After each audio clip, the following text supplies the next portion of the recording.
objects. It's basically a set of sculptures that are scattered around the city, and these sculptures are also functional. So skateboarders or BMX riders or whoever can actually kind of run, jump and launch off them. They're not just purely aesthetic objects that are just regarded, they're interacted with. So I'm very excited to see what happens to these objects in the next couple of weeks. I think the state of the city in its kind of reconstruction and, you know, constant kind of flux, it's really directly inspired these works because, you know, I'm a tourist, I'm from out of town, but of course I was reading the news, and one thing that really struck me was this video that came out by a group of local skateboarders who immediately reacted to the environment. I was intrigued, along with the rest of the skateboarding community and the world at large, by the speed at which these guys adapted to this new environment. You know, you had this kind of, all of these twisted, fractured forms in the urban landscape that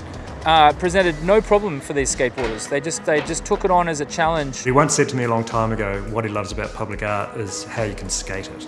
So an object of public art for him is an object to be skated.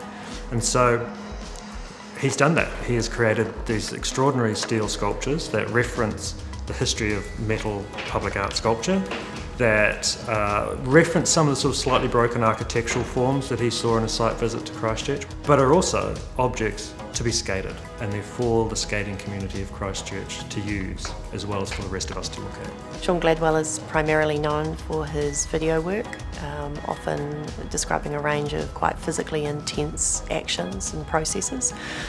For this, he has literally created the ground for some of those physically intense processes. He's taken steel and made it into these quite monumental objects that are also referencing skate objects. Art is something that enhances a landscape. So if you have like a certain amount of destruction and all of these memories caught up in the rubble, I think that public art has in a way a small role to play in transforming that immediate landscape. I was interested in the way that these skateboarders used all of these fractured forms. What happens when those forms have been rebuilt and remade? The skaters have got less of a challenge in a sense. So these are kind of just a gesture towards those forms that this community was so good at adapting to.